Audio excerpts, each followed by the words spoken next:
Film وکری، جس کی ہدایت کاری لاس اینجلس میں مقیم پاکستانی نژاد مصنفہ اور ہدایت کارہ ارم پروین بلال نے کی ہے اور جسے انہوں نے مشترکہ طور پر پروڈیوس بھی کیا ہے۔ فلم کی کاسٹ میں فریال محمود، جو ایک بیوہ اسکول ٹیچر کے طور پر مرکزی کردار ادا کر رہی ہیں، جو سوشل میڈیا پہ وائرل ہو جاتی ہے۔ یہ فلم انجانی سوشل میڈیا کی شخصیت قندیل بلوچ سے انسپائرڈ ہے، جنہیں 2016 میں قتل کر دیا گیا تھا۔ دسمبر 2023 میں ریڈ سی انٹرنیشنل فلم فیسٹیول میں اس فلم کا ورلڈ پریمیئر ہوا تھا اور بعد میں اسے تھیٹر میں 5 جنوری 2024 کو ملک بھر میں ریلیز کیا گیا۔ کہانی کا پلاٹ یہ ہے کہ نور ملک فریال محمود ایک نوجوان اور خوبصورت بیوہ ہے جو لاہور میں 10 سال کے بیٹے کے ساتھ رہتی ہے۔ وہ پرائمری اسکول کی ٹیچر ہے۔ اس کا خاندان ایک مہربان اور محنتی ماں کا حامی ہے، تاہم بہت سے لوگ اس کی دوبارہ شادی نہ کرنے پر ناراض ہیں۔ ایک غیرت مند پڑوسی تو اسے یہ بھی کہتا ہے کہ بیواؤں کو تقریبات میں مدعو نہیں کیا جاتا۔ اپنے فارغ وقت میں نور ایک مقامی زندہ دل ٹرانسجینڈر کے ساتھ وقت گزارتی ہے۔ اس کا سب سے اچھا دوست گچی، جو ایک ہم جنس پرست پرفارمنس آرٹسٹ ہے، وہ اس کی حمایت کرتا ہے اور اسے چیلنج کرتا ہے۔ وہ نور کے اندرونی غصے کو پہچانتے ہوئے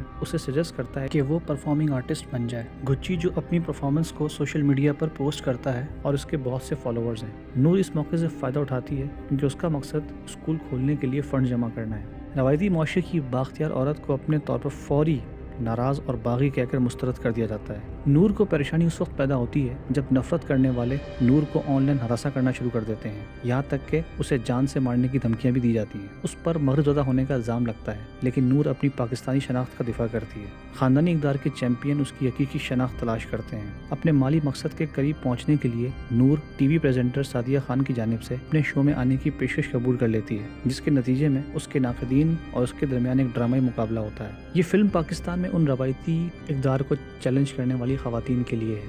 اس میں 2 نئے آنے والے اداکار ہیں، فریال محمود نور کے طور پر، جو ایک نوجوان بیوہ ہے اور جو لڑکیوں کے اسکول کے لیے فنڈز اکٹھا کرتی ہے، اور گلشن مسجد گچی کے طور پر، جو اس کا کراس ڈریسنگ بہترین دوست ہے، اور دونوں نے ہی اس فلم میں جاندار پرفارمنس دی ہے۔ ارم بلال نے کہا ہے کہ جب بھی کسی مضبوط عورت کو نیچے کھینچا جاتا ہے تو ہم سب کو اس کے ساتھ ہی نیچے اتار دیا جاتا ہے۔ جب قندیل بلوچ کو قتل کیا گیا تو بہت سی دوسری خواتین پیچھے ہٹ گئیں، اس لیے یہ فلم ان کے لیے ہے۔ بلال کا کہنا ہے کہ پاکستان میں ٹرانس اور انٹر سیکس کمیونٹی کے ساتھ رویے مغرب کے مقابلے میں بہت مختلف ہیں۔ ان کا کہنا تھا کہ بہت سے لوگ صرف یہ سمجھتے ہیں کہ لوگ اسی طرح پیدا ہوئے ہیں، جبکہ کراس ڈریسرز اکثر شادیوں اور ثقافت کا حصہ ہوتے ہیں۔ وکری ثقافتی باریکیوں کے پس منظر کے ساتھ فلم ناظرین کو سماجی رویوں اور تاثرات پر سوال اٹھانے پر اکساتی ہے۔